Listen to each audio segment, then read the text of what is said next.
I would like to introduce Judi Koehle.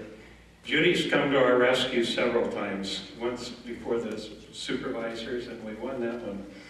And she's also come to our rescue today to get Orlean here, and so I was going to let her introduce her.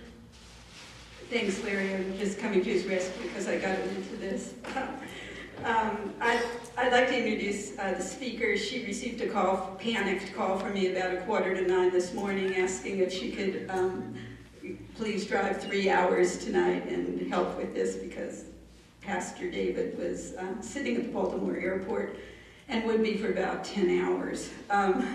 So she is now serving as the state president of Eagle Forum of California and has been doing that for over a decade.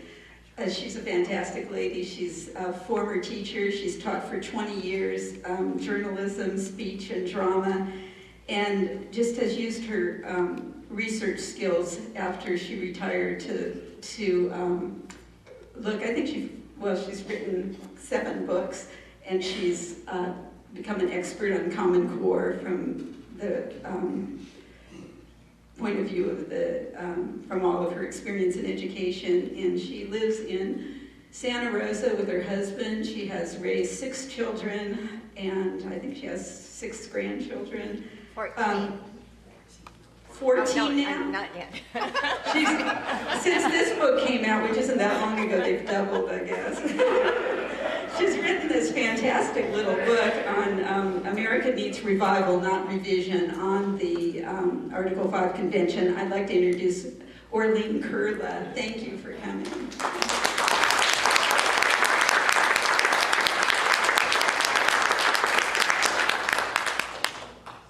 Thank you, Judy. I'm kind of a flustered grandmother. We're expecting twins any day now, and I can't remember the count of grandchildren. It's not 14, it's 8 when the twins are born. It's a pleasure to be here. I'd like to thank Judi for inviting me, and thank you for hosting this wonderful Tea Party group. And I have been here before, and I'm very impressed with all your activities. If you don't mind, when we always start our Eagle Forum meetings, we start with my resident soprano leading us in a song, and she's the one who drove me here tonight. Would that be all right? She'll lead you in God Bless America. Okay.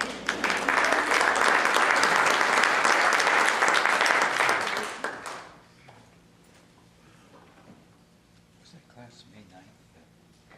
I'll sing the introduction, and then you can join with me on the chorus. While the storm clouds gather far across the sea, let us swear allegiance to a land that's free. Let us all be grateful for a land so fair, as we raise our voices in a solemn prayer. God bless America, land that I love. Stand beside her and guide her through the night with the light from above, from the mountains to the prairies, to the ocean, white with foam. God bless America, my home, sweet home. God bless America, my home, sweet home. Thank you.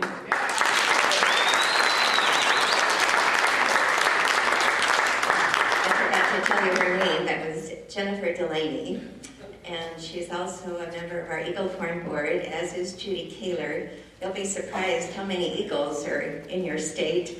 Aaron Ryan is a member of our state board, and Louise Leato in Wairika, and wherever I go, I find the cream of the crop and ask them to join our board. And so we have these amazing soaring eagles all over.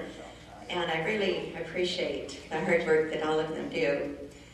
I wanted to start off with a little story for you tonight.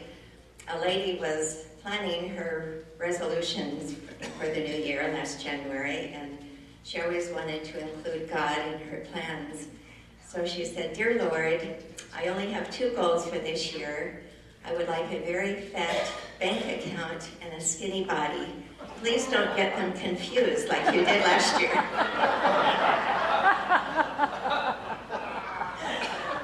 I think a lot of us can relate to that. But the reason I tell you that story is the subject you're going to hear tonight has a lot of confusion involved with it, and we definitely need the Lord's help in making the decisions about this subject. So you're going to hear my viewpoint on the Article 5 Convention of the States. And I know some of you have probably been listening to Mark Levin and reading his books, and I think he is a wonderful man. I just don't agree with him on this one subject. And I don't agree with a few other people on this one subject. So I appreciate your being here to hear this viewpoint, and maybe it will help you to have some of your questions answered. And I'd like to thank that nice, wonderful man. What is your name in the booth who's helping me? Santos. What is it? Santos. Santos. Thank you, Santos. Yay, Santos. And can you see this over here? In fact, if you don't mind, I'm going to stand over here so I can see it. So I just created this early this morning because Judi told me that I was going to be speaking on this subject. I've written a book about it. I guess I need to show you that book. That's all right, I've got one. So I wrote it. It's called America Needs Revival, Not Revision: The Dangers and Risks of an Article 5 Convention of the States. And if you'll do the next slide. So what essentially is an Article 5? It used to be called a con-con, but those in favor of it now don't really like that name. They call it an Article 5 Convention of the States. And what it would be a convention that is initiated by the states themselves with the purpose to propose amendments to the Constitution, which would, according to Mark Levin and David Barton, limit the jurisdiction of the federal government. The problem is, when you read Article 5 Convention of the States, in the Constitution, there is nothing mentioned in Article 5 about this limiting any jurisdiction of the federal government. That is all speculation. In fact, so much that is being spoken about this and written about it is speculation, because all we really have to go on is what the Article 5 itself says. So if you'll go to the next slide. So this is what it looks like inside the Constitution. And this is what it reads. Congress, on the application of the legislatures of 2/3 of the several states, shall call a convention for proposing amendments which shall be valid to all intents and purposes as part of the Constitution when ratified by the legislatures of 3/4 of the several states or by conventions in 3/4 thereof, as the one or by the other mode of ratification may be proposed by the Congress. And I know this language is always a little bit hard to decipher, so you really have to look at it so closely.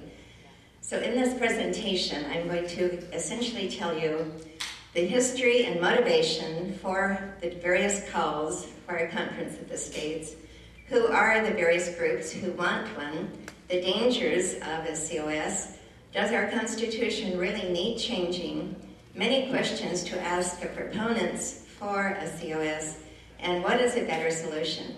Revival rather than revision, and the right of nullification. And when it comes to the nullification part, I've asked Judi to also speak because she's become quite an expert on that subject.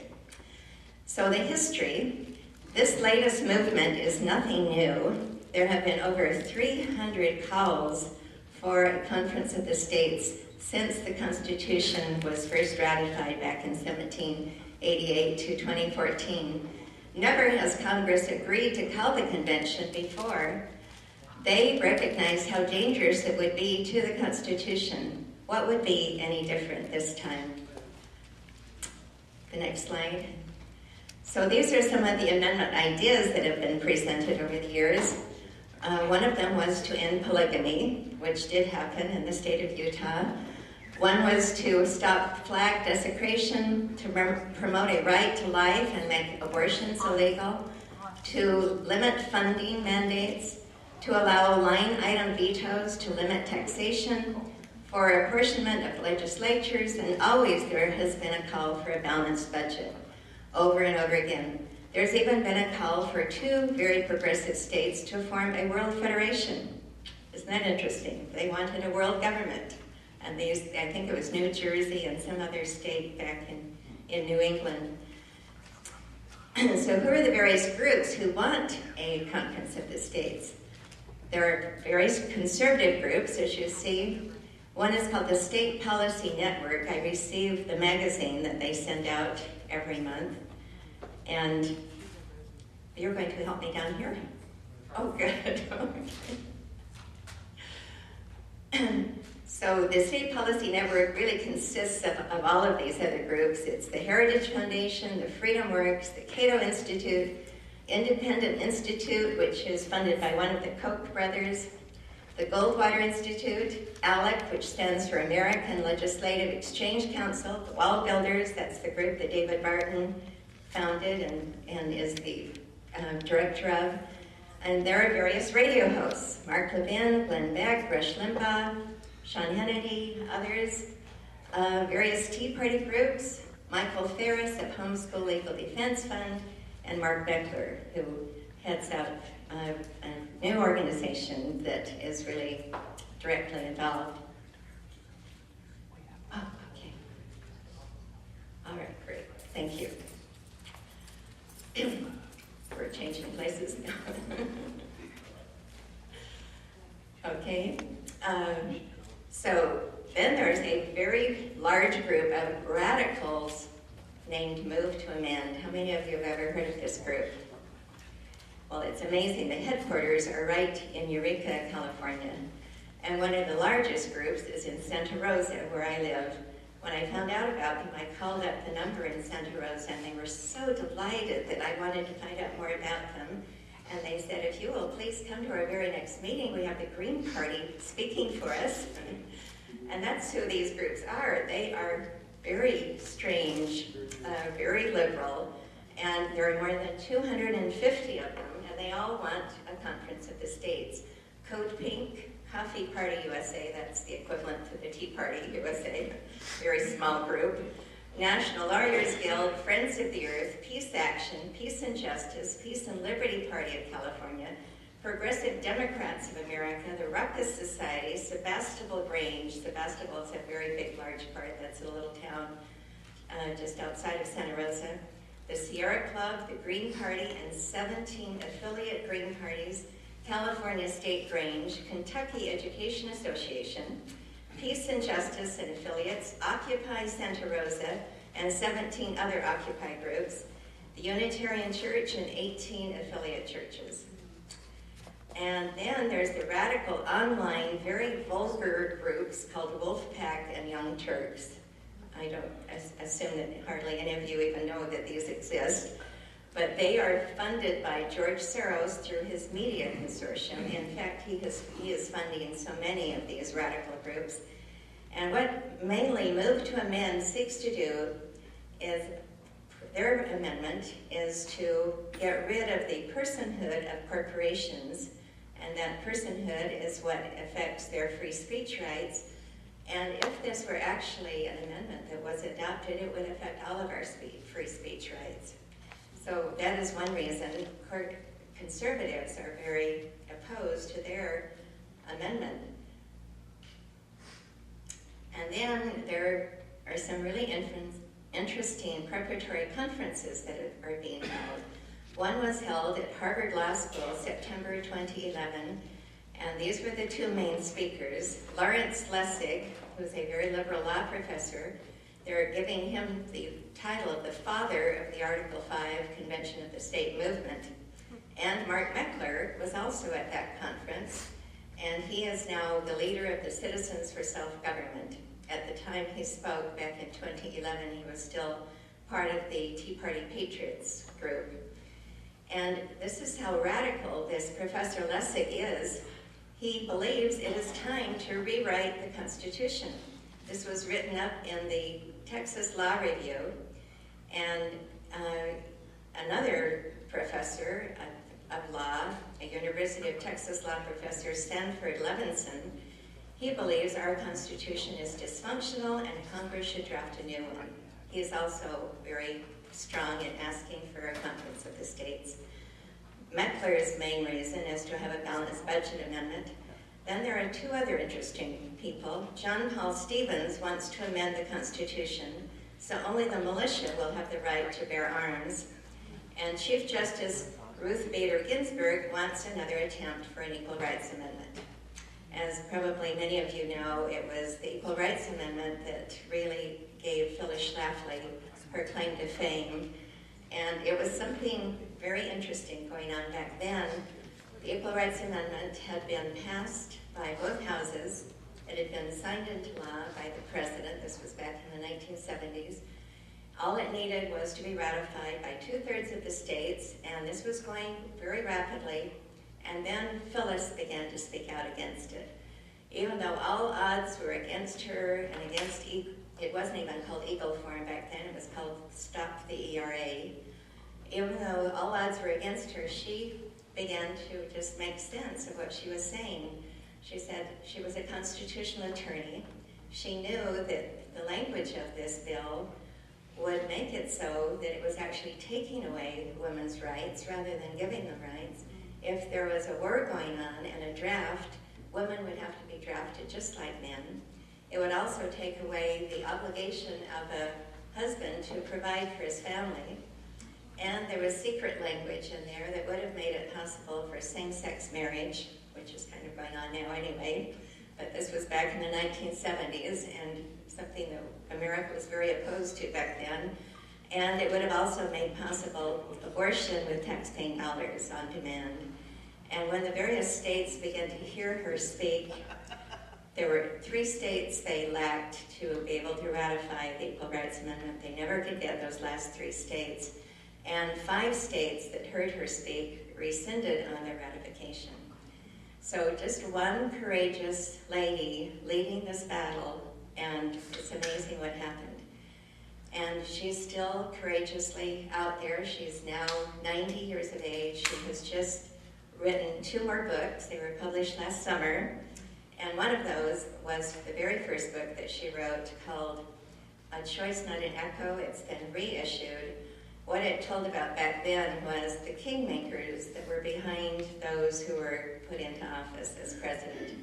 Well, now she's updated and has showed all of the kingmakers for every president that has been elected since the 1970s. And it's an amazing book. I actually meant to bring some for you tonight, but you can go online and get them, and they're only $15. It's quite a wonderful bargain. But she's still going strong. So if any of you think in your 90th year you're to retire, just look at Phyllis and keep going. She changed the name of Stop ERA to Eagle Forum because she loves how the eagle flies into the face of the wind and the wind raises it even higher. And she's been doing that ever since, facing amazing opposition and smiling beautifully. She just goes on soaring, and little by little people are persuaded to her viewpoint. And of course I represent her viewpoint on this issue. So this is Mark Meckler's former beliefs and warnings about his COS. This was when he wrote his book, Tea Party Patriots. He wrote it with Jenny Beth Martin, and it was called The Second American Revolution. He said, but no amendment has ever been passed by a convention. Those who have considered such are rightly fearful that an open-ended convention could produce changes that would alter the very framework that guarantees us freedom. Who wants a group of politicians to have the power to repeal the First Amendment or mess with our system of elected representatives?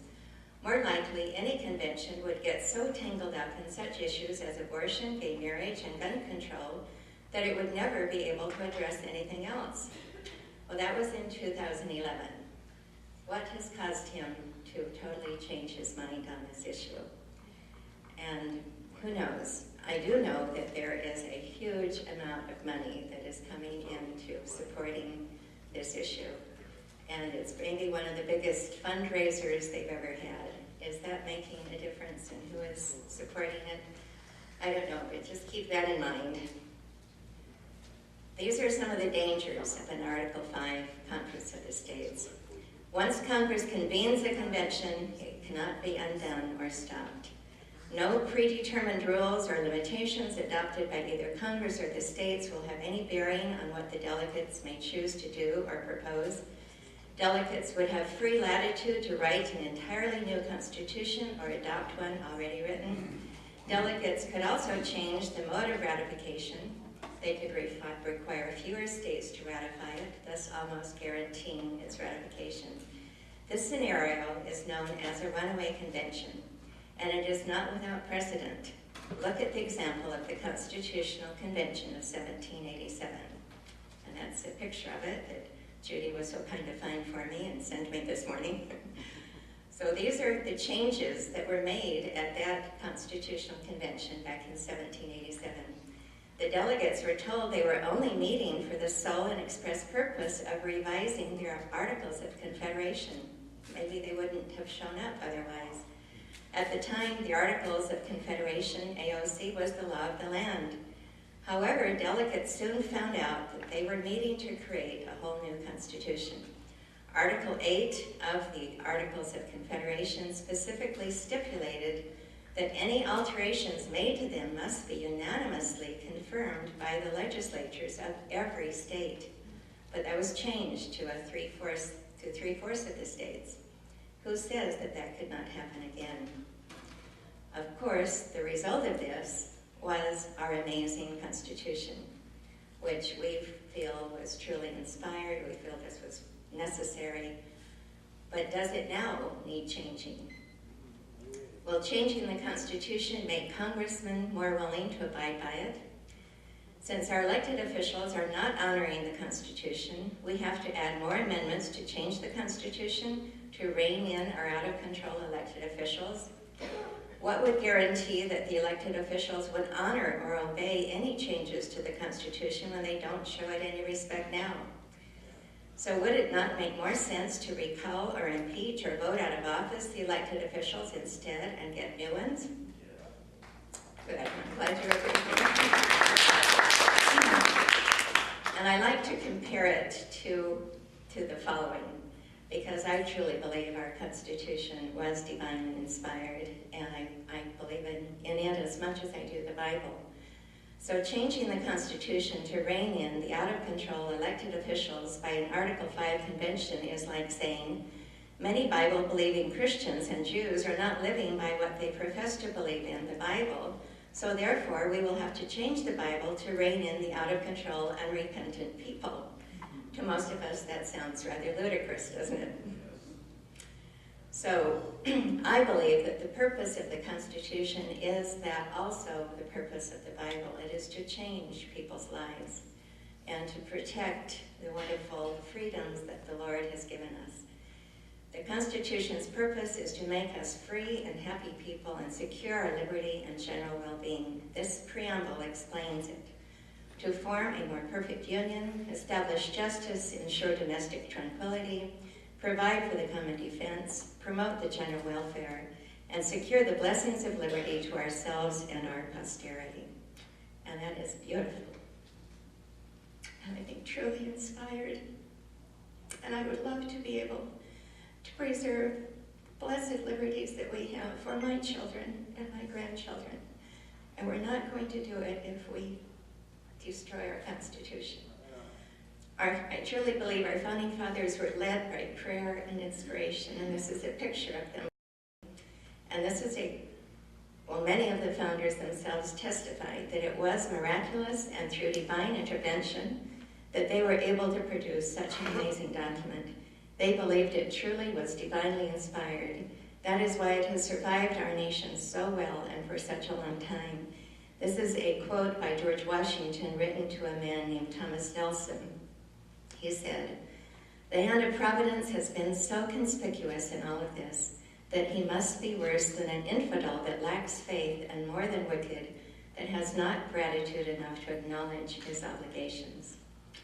So that comes from the father of our country, George Washington.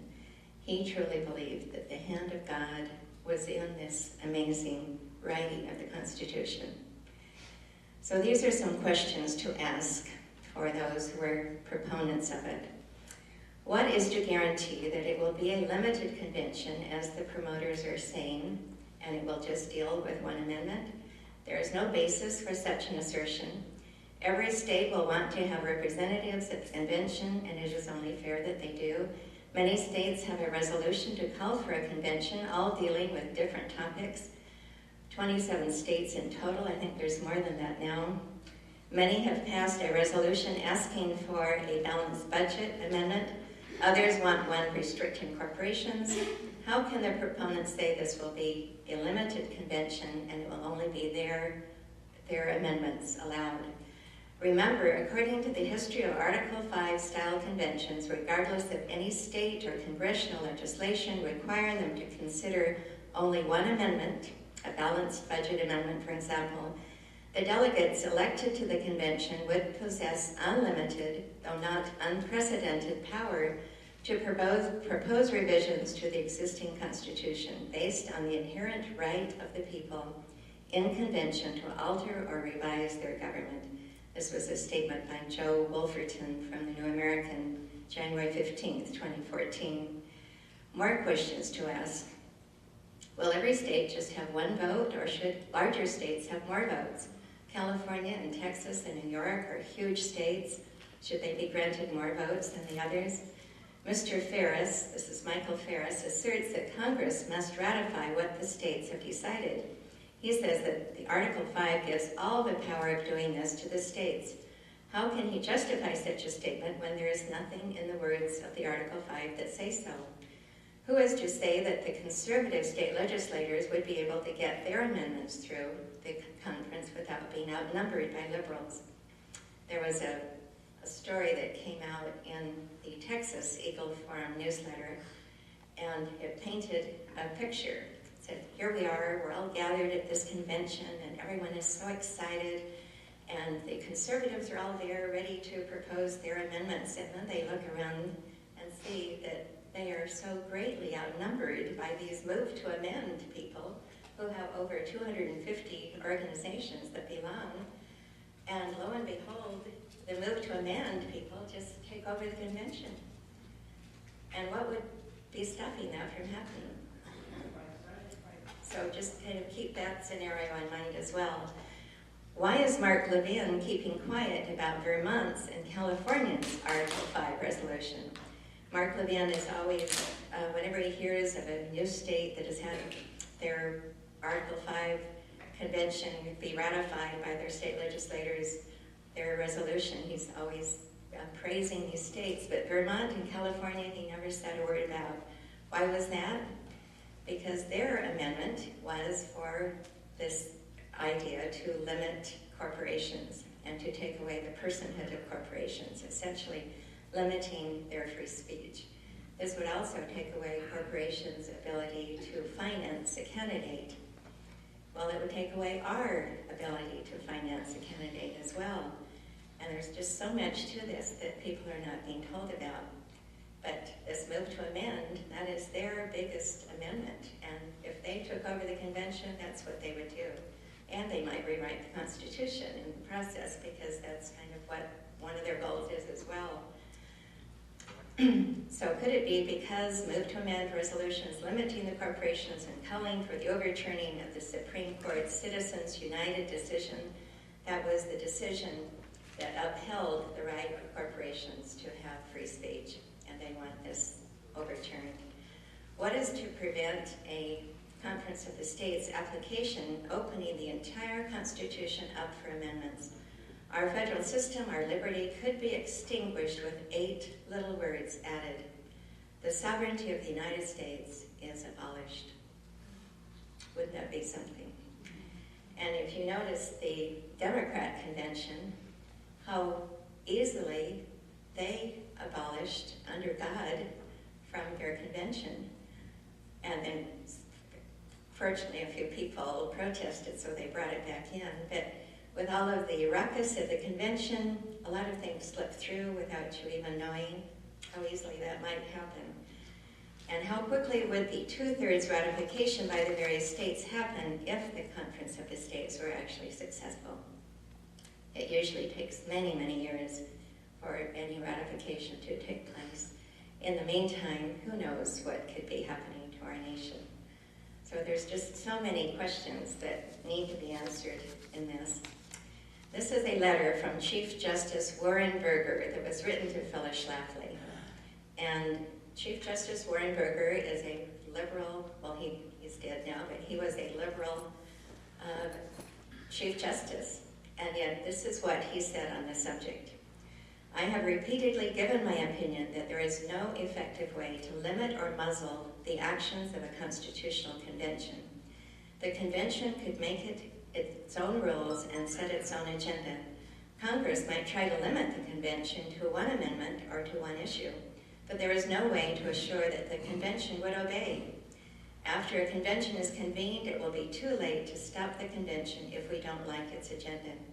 The meeting in 1787 ignored the limit placed by the Confederation Congress for the sole and express purpose. So that we've already had that example. With George Washington as chairman, they were able to deliberate in total secrecy with no press coverage and no leaks. A constitutional convention today would be a free-for-all for special interest groups, television coverage, and press speculation. Our 1787 Constitution was referred to by several of its authors as a miracle. Whatever gain might be hoped for from a new constitutional convention could not be worth the risks involved. A new convention could plunge our nation into constitutional confusion and confrontation at every turn, with no assurance that focus would be on the subjects needing attention. I have discouraged the idea of a constitutional convention, and I am glad to see states rescinding their previous resolutions requesting a convention. In these bicentennial years, we should be celebrating its long life, not challenging its very existence. Whatever may need repair in our Constitution can be dealt with by specific amendments. Cordially, Warren Burger. I thought that was a brilliant letter. So in conclusion, consider the great danger of trying to apply an Article 5 Constitutional Convention during this period of the most depraved political corruption in the entire history of our country. This was written by Scott Bradley, who has a PhD, and he wrote a little booklet called To Preserve the Nation, Reject a Modern Convention. He's in the state of Utah. The clock is ticking. We don't have that kind of time before our sovereignty disappears. Exercise the ballot box option of limiting the terms of those who are destroying it. Spread the support of those who will defend the Constitution as it stands. This was a statement made by Jane Schindler, who is the Eagle Forum president of Colorado. So what do we do instead?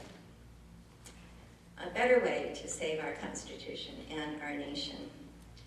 In this little booklet, I have a whole chapter on the godly influences in our Constitution. I mention how the whole three branches came actually from the Bible, from God the executor, God the judge, and God the lawmaker. And this was actually told me, I was taking a paralegal class at Sonoma State University, and this was told me by my teacher, who had studied at Oxford. And he said that there is so much common law that comes from the Bible, and he gave that example. And then I tell of the influence that our founding fathers really felt came from the Anglo-Saxons. And the Anglo-Saxons, according to our wonderful founding fathers who studied this in depth, they feel they really were direct descendants from Moses and from the children of Israel, who had learned from Moses' experience that the best government is the government that governs the least and is closest to the people. when Moses was having a really hard time judging this vast number of children of Israel. It was like 3 million out there after he had been able to rescue them from Egypt, and they were wandering in the wilderness. And he was the sole judge that was trying to do this all on his own from morning till night. And his father-in-law, Jethro, told him, "You're going to wear yourself out and die an early death. This is a crazy way to govern people. You need to divide these people into areas of families. So you will have a leader over 10 families, another leader over 50 families, another leader over 100 families, another leader over 1,000 families. And if they can't figure out the solution to these problems, then they will come to you. You will be the final judge." And he said, "If you do this, I promise you that you will have the happiest people, most content, and you will solve all sorts of problems."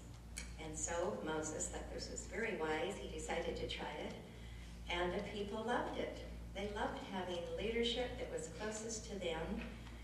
And our founding fathers believed that this system of government was brought to England by the Anglo-Saxons, who had been invited to come and help rid the British of their Roman rule, because these Anglo-Saxons were such fierce warriors. And their system of government was almost exactly the same. They had a leader over 10 families. He was called the tithing man. They had a leader over 50 families, a leader over 100 families. And then finally, if there were any problem, it would come to the highest.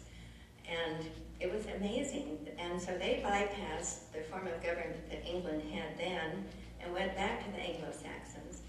And I show in my book that they actually wanted the symbol of the United States to be either one where Moses is standing out in the wilderness with the pillar of light from God guiding the people, and then another one was, I think, a symbol of where they were crossing the Red Sea. But it was God who was directing them, and God was directing this land. For some reason, that isn't the symbol that ended up as our symbol. But this was what one of the founding fathers proposed. It was Benjamin Franklin. So I thought that was brilliant, and so I put that into one of the chapters of my book. So what I believe is what we need is to get back to revival. A return to being a moral and religious people if we hope to return to a better form of government. It was John Adams who said that our Constitution was built for a moral and religious people. It is entirely unfit for any other kind of people. So if we want to protect our Constitution, we've got to get back to being those same kind of people, to have morals and religion back in our lives. And then we can protect this nation and our Constitution. And I do not believe we need to rewrite or revise our inspired Constitution and its Bill of Rights with this Article 5 convention. There is too much of risk at a runaway convention where evil people can take over and bring in their own version of a new constitution. So that's what I first suggest. And secondly, I suggest nullification. And what nullification means, it is the legal principle that any federal enactment which is not made in pursuance of the Constitution under Article 6, Clause 2, is ipso not facto, which means null and void. And the states as principals have the right to refuse to ratify or obey any such usurpation. As Thomas Jefferson stated, whenever the general government assumes undelegated powers, its acts are unauthoritative, void, and of no force. And that's what essentially the 10th Amendment tells us, that we as the states have the right to say no to the federal government when they're trying to come in and usurp power over what is really a states' rights issue. And that's what I write about in my book.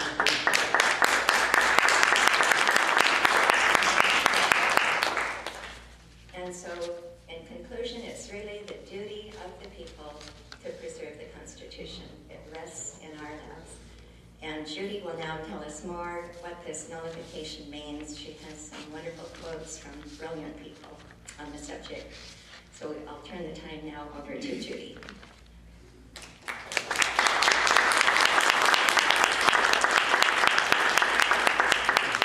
Hi, we hope that you'll do your own research on this too, because we're just scratching the surface of this, and hopefully we can lead you in the right direction.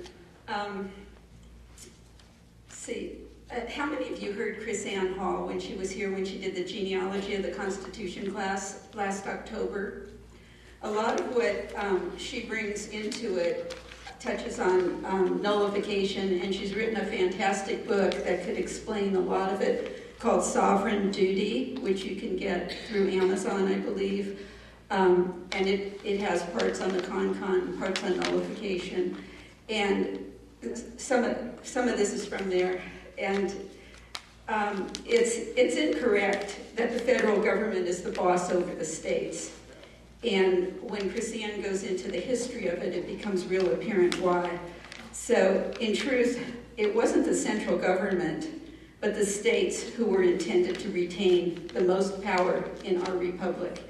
And I have a handout, I don't know if I have enough of them, but there's a website that a woman that calls herself Publius Holda, who's an attorney, devotes her website to the con, and she did in one page the enumerated powers of that the states have given to the federal government.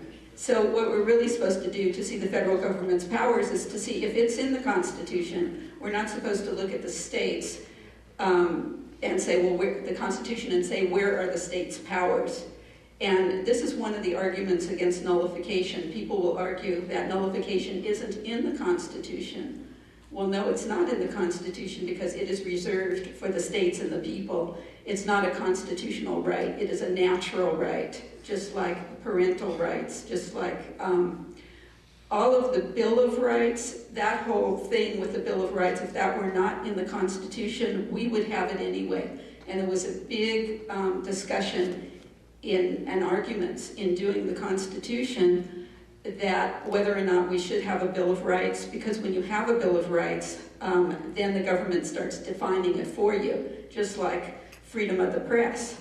Then the government will say, well, great, we're not supposed to infringe on the press, that's supposed to be free, that belongs to the people, but there it is. So we have to decide what it is, and we have to define it to see what we're not supposed to do. And then they start just like they've done now and say, well, okay, AP is the press, and CBS is the press, but what about a blogger? What about this? What about that? And so this is what the danger is of putting things in the Constitution. And the nullification is not in the Constitution. It belongs to all of us. The states reclaiming their power and putting the federal government back in its limited and defined box is what nullification is. It's essential to restoring the proper balance of the government.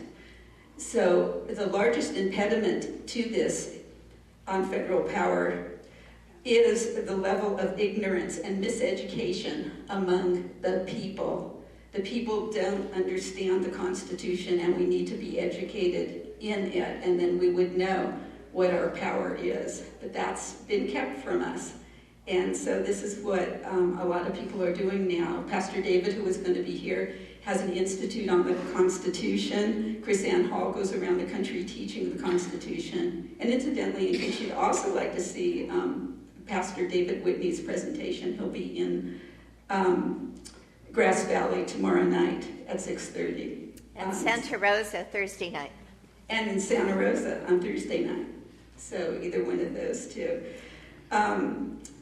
Citizens don't understand the nature of the states and their relationship to the federal government. We don't understand the nature of our Constitution and its relation to the federal government. So approximately a month before the Declaration of Independence was ratified, about a month before that, on June the 7th of 1776, Richard Henry Lee proposed the Lee Resolution. It was a 3-step process for the states to declare their independence from Great Britain, or the colonies to declare their independence from Great Britain and become sovereign states. They were just colonies. We don't even think about, we know, but we don't think about that all of the framers of the Constitution, they were subjects of Great Britain. They didn't know what it was like to live under anything but a kingdom, which is why Chris Ann goes through, and incidentally she'll be back in this area in July, but she goes through the history of 700 years of the kings and the documents we have, like the Magna Carta, which people fought for freedoms then when they had none, and that was the result of this. Our Constitution brought in all the history of that.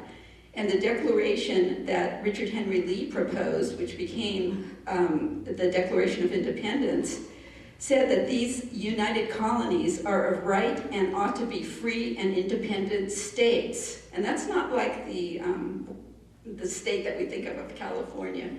They're independent and sovereign. Number two, that they're absolved from all of the allegiance to the British Crown, and that all political connection between them and the state of Great Britain is and ought to be totally dissolved.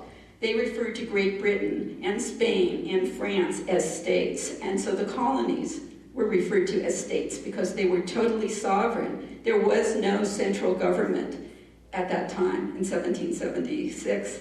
And they said that measures should be immediately taken for procuring the assistance of foreign powers, and a confederation be formed to bond the colonies more closely together because they knew they had to stand up to Great Britain and make alliances. And so on July the 2nd, 1776, 2 days before the Declaration of Independence was signed, 12 colonial delegations passed the Lee Resolution, with New York abstaining. And this was when the colonies became independent and free states. So there's no mention of a central government. We must remember that they existed prior to the central government. The states were independent and sovereign, and they go on to be the creators of the federal government. So the states were equal in title to Great Britain and Spain, in title, in power, in authority, and responsibility. And so we still have them. We still have the sovereign states. And this includes the counties and the municipalities, the boards of education, everything in our federalist form of government. We can look at these levels and nullify what goes on at the federal level. Those that ratified the Lee Resolution recognized that the newly formed states had neither the manpower or the resources to defeat Great Britain, so that foreign aid and assistance would be necessary. And that's why they needed to form this confederation. They wanted to ensure that their sacrifice for independence was not in vain, and they were not trading one foreign government for another, and that's why they needed to form together. So they united in a confederation. They did not consolidate. It was a logical and effective way to protect that for which they sacrificed their life, fortunes, and sacred honors. So the long-term solution for preservation of liberty was to create a central government, which they did with our Constitution. Its purpose was to be a single voice in what the states would otherwise have to do individually. So what if each foreign nation wanting to trade with the states had to go to 13 different states and 13 different treaties to deal with it? That was supposed to solve the problem, and that's why they created a union. It was essential. But the framers also recognized that they needed to make sure that the central government remained limited and defined and kept to its mission, both domestically and abroad. So the Constitution would be the way to limit what the federal government could do, and they specifically defined the enumerated powers, which our federal government today completely ignores. There was no place for Obamacare, there was no place for education, the EPA, any of these limited powers. So when you have a balanced budget amendment and you look at it and you read it and you realize that they are forming a committee to decide where to limit the spending, they don't have to do that. As a matter of fact, they're messing things up by doing that, because if they would just stick to the enumerated powers, the federal government's budget would be limited. And by putting into the Constitution committees to make sure they don't spend over 90% or 105% of what they spent before, you are actually putting in the making constitutional everything that's not constitutional now. That's being done with the Parental Rights Act also. If you read the language of these things, if you read the language of Mark Levin's amendments, you'll find much of that. And a lot of that is on Publius Holda's website, which I can give you the reference for. So it's important to remember again that prior to September 17, 1787, when our Constitution was ratified, our current Constitution, the central government we now know never existed. And prior to March the 1st, 1781, and the ratification of the Articles of Confederation, there was no central government at all, just 13 independent, sovereign, and free states, comparable to Great Britain, France, and Spain. So the sovereign states ratified the Constitution on behalf of the people. The federal government had no role to play in the creation or ratification of the Constitution. The states are and still are sovereign governments. So the legal nature is that the Constitution is a contract, also known as a compact, technically, because it's between governments, between state governments. The federal government is a product of the contract or compact between the states. The Constitution is not a contract between the people and the federal government at all. So legally speaking, it's a binding contract between the states alone as representatives of the voices of the people in the states. All contracts have parties to the contract, and this is those entities engaged in a process called legally the meeting of the minds. And they discuss, they debate, they determine the purpose, the parameters, and the powers to be assigned through this contractual agreement. And that is what the founders did, and we don't have to guess at their meanings of anything because it's all in the Federalist Papers and the letters they wrote to each other. Once settled upon, the parties signed the contract. This creates a legally binding agreement between the parties, between the states. The parties must maintain their promises to the agreement, make sure it isn't breached. That would, if it's breached, it would sever the binding force of the contract, thus relieving the parties of their responsibility to keep their promises. So the constitutional contract, once ratified, the provisions within the agreement brought the central government to life. That's why we have a central government. They're just the product. They can't take over it. They're our creation. They're the creation of the states. They can't make slaves of the states illegally unless we let them. So, in short, the only powers that the federal government have, and as Orlean was saying, it's unconstitutional powers that can't be nullified. It's not like they can go do anything they want.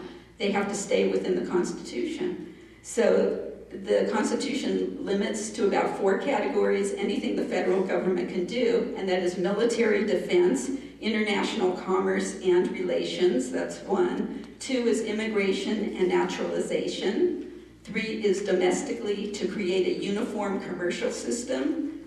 Weights and measures, patents and copyrights, money based on gold and silver, bankruptcy law, mail delivery, and some of the road building. And then it's to secure certain civil rights, which with some of the amendments that came into effect. So it's very little, few. You've heard Madison saying the federal government has few and defined powers, and most of the powers rest with the states.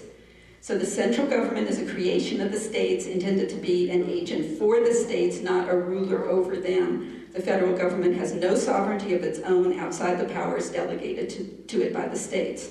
The states didn't set themselves up to be slaves of their own creation. And the 10th Amendment reminds us of this. The powers not delegated to the United States, not prohibited to the states, remain with the states or the people. And the 9th Amendment, too, just because it's not, just because you can't read about it in the Constitution doesn't that mean that it doesn't belong to the rest of us. So the contract is between the sovereign parties, the federal government just a creation. I know I said that over and over, it's important. The framers considered it an absolute absurdity to think that the federal government acting outside of its constitutional charter could be considered legitimate and binding upon the sovereign states. And Alexander Hamilton said, no legislative act, therefore, contrary to the Constitution, can be valid. To deny this would be to affirm that the deputy is greater than his principal, that the servant is above his master, that the representatives of the people are superior to the people themselves, that men acting by virtue of powers may do not only what their powers do not authorize, but what they forbid. And James Madison said, for the federal government to enlarge its powers by forced construction of the constitutional charter which defines them, so as to destroy the meaning and effect of a particular enumeration, the obvious tendency and inevitable result would be to transform the present Republican system of the United States into an absolute or at best mixed monarchy. And Chris Ann talks about how we really have a kingdom now and not a republic. But we still have the Constitution, and because we have the Constitution, that's really important. It's not like you say, well, people aren't following it anyway, let's take a chance and get rid of it, because at least we have the rule of law, and we can go back to the rule of law when we choose to go back to the rule of law. But if taking a chance on a constitutional convention, we could lose that rule of law by changing the document, and it would take a really long time to get back. So in nullification quotes that some of the founders said would be Thomas Jefferson saying, where the powers are assumed which have not been delegated, a nullification of the act is the rightful remedy, that every state has a natural right in cases not within the contract to nullify of their own authority all assumptions of power by others within their limits, that without this right they would be under the domination, absolute and unlimited, of whomsoever might exercise the right of judgment for them. So the founders were, and that was the Kentucky Resolution, he wrote that in, and I think that was 1798 or somewhere around there. And James Madison said, the right of nullification by Mr. Jefferson is the natural right, which all admit to be a remedy against insupportable oppression. And he said that in 1834. There's some people that say he had a change of heart or never believed in nullification, but they were referring to some South Carolina crazy law that he was opposed to that was nullification of a constitutional law having to do with embargoes and taxes for South Carolina or for the South. That was unfair, but it was constitutional, and you go about that in different ways than nullification. There's nowhere in the Constitution or anywhere where the founders argue that an Article 5 convention can be used to control an uncontrollable government. And that is pretty obvious when you look at the Article 5, and it gives the power to Congress to call a convention and to present the amendments to the states. There is a large paper called, and Chris Ann talks about this a lot of people do, the Congressional Research Service is like the brains of Congress.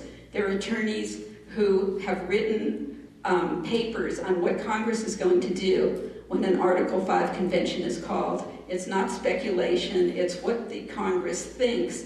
And a lot of it has actually gone through, some of it's gone through into actual law that the Supreme Court has said they agree with. And basically, Congress thinks that they can control the convention, and indeed, to call the convention, they say that they can then make the rules for the convention, and they even argue in the paper that the president would have a veto power over it, over a convention, which just sounds really silly, depending upon how much authority Congress has in it, because they say, and it makes sense, it's up to them. They say it depends what kind of a convention is called, whether it be limited to specific subjects or specific amendment, or whether it be unlimited. And the sovereignty of the states, if you're for I mean, we all are not against Article 5 because it has its purposes, it's in the Constitution, and maybe it would be good if we had a lot of George Washingtons and James Madisons around to help us. But right now, it looks like for errors in the Constitution, you could use it for that. But the only person that's been mentioned is George Mason, who actually has said that he thought it should be used to control the government. Well, he didn't get what he wanted. He never signed the Constitution, and maybe it was because he didn't feel that it could be used to control the government, because how can you put Congress in the middle of it and then say Congress has nothing to do with it? So that's a good paper to read too. Anyway, I do have the enumerated powers, and some of the, well, Obamacare, a lot of the things, Common Core, you see uprisings all over the country on the different gun laws. There are jurisdictions right now in many places that have risen up with nullification and just refuse to comply. It could be seen in different ways. Sometimes they pass resolutions, and sometimes people just refuse to do things, or maybe like right now in Nevada City, California, the city council is looking at banning smart meters, and that would be somewhat of that, like that. So there's a lot of things that you can see right now that are being done. And there's this other piece of paper I have, which is the different clauses, because these have been used as excuses against nullification too, saying that, well, there's the necessary and proper clause. That actually delegates, I'm trying to remember where that is, I think it's Article 1, it's the last paragraph of Section 7 or 8, talks about the Congress having the power to make up rules. The clause delegates to Congress power to pass all laws necessary and proper to execute its declared powers. Well, Article 5 is a declared power, so that gives Congress the power to go in there and say, well, who should be the delegates, who, I think in this congressional paper they even look at the delegates having the power of apportioning them like the electoral colleges, which was not one state, one vote. It is, California has 55 and some other state has 3. So we don't know. There's never been a convention, constitutional, there's never been an Article 5 convention ever. And the Congressional Research Service actually concludes by saying we won't know what's in it till it's called. So there's the General Welfare Clause. A lot of the reasons for having an Article 5 convention is to clarify the Constitution. You don't need to clarify it. It is already in the Federalist Papers and everywhere. And they say, well, look at the Supreme Court doesn't understand. They're using the General Welfare Clause, saying that we need to give money to everyone who needs it, or they're not interpreting the Interstate Commerce Clause correctly like they did with Obamacare. We need to clarify it. It's really clear what it means, and if we change what it says, will they ever listen to that? And then there's the problem. It's actually easier to ratify a new constitution. I don't know if Orlean mentioned, there are about 3 of them right now. The new state's constitution, which is a product of the Ford Foundation in Rockefeller many decades ago, and it's still sitting around. It was revised 40 times. And the new constitution has its own method for ratification written into it, and that one says that it should go to the president so that he could set up a commission to ratify it. Amendments, yeah. If we have an amendment, it'll say 3/4 ratified by 3/4 of the states. If it's a new constitution, we don't know what that constitution will say, because the Articles of Confederation said that we needed all 13 colonies to ratify it, and yet our Constitution in Article, I think it's 7, says that we need 3/4 of the states to ratify it, or it was 9 out of 13. So anyway, this explains what we all meant by all these clauses that the Supreme Court is telling us what they mean. And the Supreme Court, is just one branch of the federal government. It's pretty insane to ask the federal government to rule on the federal government. We already have the right to rise up and nullify things. And there's a whole book, the 10th Amendment Center. There's a couple of little tiny books on arguments for nullification. So this is totally the surface. And does anyone have any questions of Orlean or me on anything or comments? Where did Orlean go? Oh, come on up here. Defend yourself.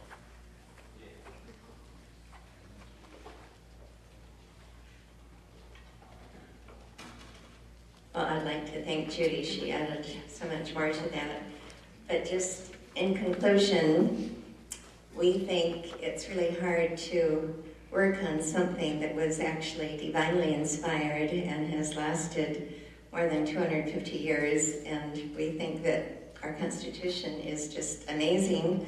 And we would like to keep it that way. We would just like to change those Congress people that don't seem to support it and vote them out of office and bring in some new blood that will support it.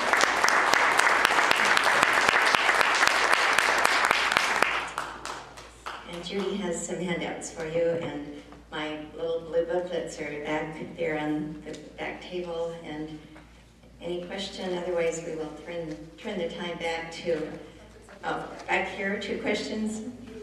Just a question, once it's called, it can't be stopped. That's right. So we won't know what is in it until it's called. Will we know what's in it until it's called? Oh, we won't know. That's right. There's just too many questions that are not answered. And what is sad, you know, some people have so formed their opinions on this subject that if you dare to speak out against it, it's like you are sacrilegious. And I was debating one Tea Party person about this, and he went back to his Tea Party and told them, Orlean Koehle just does not trust our founding fathers. And I thought I trusted our founding fathers. But you know, they're trying to say that this is the escape clause that was put into the Constitution by our founding fathers, and so we have to trust them to know what is right for us. Well, I do trust them. I think the Constitution is beautiful and wonderful as written, and we just need to support it and change our lives to fit the Constitution rather than trying to change the Constitution to fit us. Don't mess with it.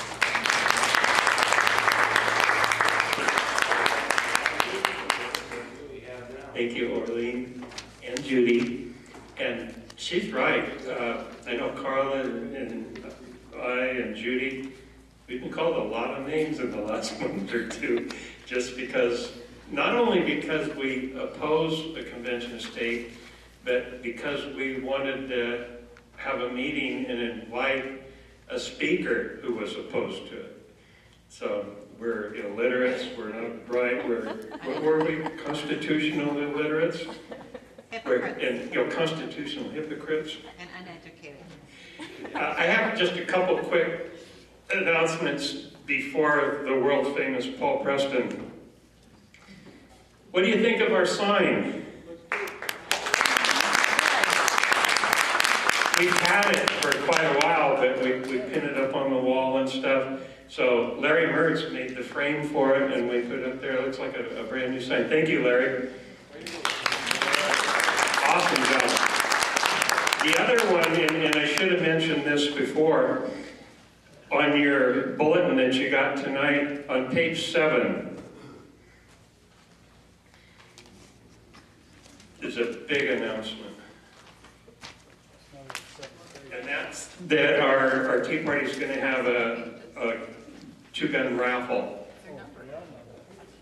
And what we're raffling off is a Ruger 1022 takedown and 1,000 rounds of ammo, and also a Springfield 1911 military spec, or not military, but mil spec 45 ACP semi-auto pistol.